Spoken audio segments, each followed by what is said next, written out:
The Raven by Edgar Allan Poe. Read by Coringe. Once upon a midnight dreary, while I pondered, weak and weary, over many a quaint and curious volume of forgotten lore, while I nodded, nearly napping, suddenly there came a tapping, as of someone gently rapping at my chamber door. "'Tis some visitor," I muttered, "tapping at my chamber door. Only this, and nothing more." Ah, distinctly I remember, it was in the bleak December, and each separate dying ember wrought its ghost upon the floor.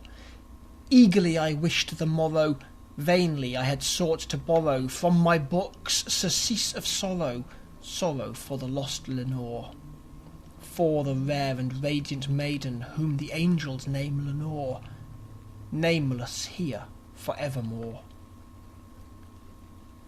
And the silken, sad, uncertain rustling of each purple curtain thrilled me, filled me with fantastic terrors never felt before, so that now, to still the beating of my heart, I stood repeating, "'Tis some visitor entreating entrance at my chamber door, some late visitor entreating entrance at my chamber door. This it is, and nothing more." Presently my soul grew stronger, hesitating then no longer. "Sir," said I, "or madam, truly your forgiveness I implore. But the fact is I was napping, and so gently you came rapping, and so faintly you came tapping at my chamber door, that I scarce was sure I heard you. Here I opened wide the door. Darkness there, and nothing more." Deep into that darkness peering, long I stood there wondering, fearing, doubting, dreaming dreams no mortal ever dared to dream before. But the silence was unbroken, and the stillness gave no token, and the only word there spoken was the whispered word "Lenore." This I whispered, and an echo murmured back the word "Lenore." Merely this, and nothing more. Back into the chamber turning, all my soul within me burning, soon again I heard a tapping, somewhat louder than before. "Surely," said I, "surely that is something at my window lattice. Let me see then what thereat is, and this mystery explore. Let my heart be still a moment, and this mystery explore. 'Tis the wind, and nothing more." Open here I flung the shutter, when, with many a flirt and flutter, in there stepped a stately raven of the saintly days of yore. Not the least obeisance made he, not an instant stopped or stayed he, but with mien of lord and lady perched above my chamber door, perched upon a bust of Pallas just above my chamber door, perched and sat, and nothing more. Then this ebony bird beguiling my sad fancy into smiling, by the grave and stern decorum of the countenance it wore, "Though thy crest be shorn and shaven, thou," I said, "art sure no craven, ghastly, grim, and ancient raven wandering from the nightly shore. Tell me what thy lordly name is in the night's plutonian shore." Quoth the raven, "Nevermore." Much I marvelled this ungainly fowl to hear discourse so plainly, though its answer little meaning, little relevancy bore. For we cannot help agreeing that no living human being ever yet was blessed with seeing a bird above his chamber door, bird or beast upon the sculptured bust above his chamber door, with such a name as Nevermore. But the raven, sitting lonely on that placid bust, spoke only that one word, as if his soul in that one word he did outpour. Nothing further then he uttered, not a feather then he fluttered, till I scarcely more than muttered, "Other friends have flown before. On the morrow he will leave me, as my hopes have flown before." Then the bird said, "Nevermore."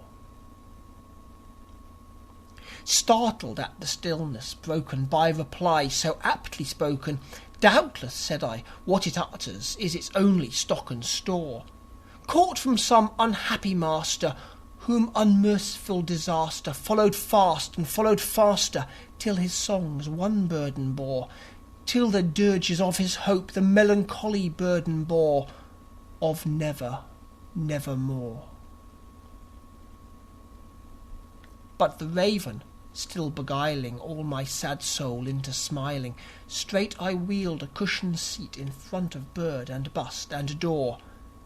Then upon the velvet sinking, I betook myself to linking fancy unto fancy, thinking what this ominous bird of yore, what this grim, ungainly, ghastly, gaunt and ominous bird of yore meant in croaking "Nevermore." This I sat engaged in guessing, but no syllable expressing to the fowl whose fiery eyes now burned into my bosom's core. This and more I sat divining, with my head at ease reclining on the cushion's velvet lining that the lamplight gloated o'er, but whose velvet violet lining with the lamplight gloated o'er she shall press, nevermore. Then, methought, the air grew denser, perfumed from an unseen censer, swung by seraphim whose footfalls tinkled on the tufted floor. "Wretch," I cried, "thy God hath lent thee, by these angels he hath sent thee, respite, respite, and nepenthe from thy memories of Lenore.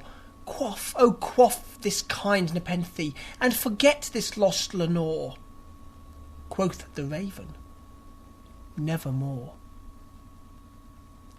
"Prophet," said I, "thing of evil, prophet still, if bird or devil, whether tempter sent, or whether tempest tossed thee here ashore, desolate, yet all undaunted, on this desert land enchanted, on this home by horror haunted, tell me truly, I implore, is there balm in Gilead? Tell me, I implore." Quoth the raven, "Nevermore." "Prophet," said I, "thing of evil, prophet still, if bird or devil, by that heaven that bends above us, by that God we both adore, tell this soul with sorrow laden, if, within the distant Aidenn, it shall clasp a saintly maiden whom the angels name Lenore, clasp a rare and radiant maiden whom the angels name Lenore." Quoth the raven, "Nevermore." "Be that word our sign of parting, bird or fiend," I shrieked, upstarting, "get thee back into the tempest and the night's plutonium shore. Leave no black plume as a token of that lie thy soul hath spoken. Leave my loneliness unbroken. Quit the bust above my door. Take thy beak from out my heart, and take thy form from off my door." Quoth the raven, "Nevermore." And the raven, never flitting, still is sitting on the pallid bust of Pallas just above my chamber door.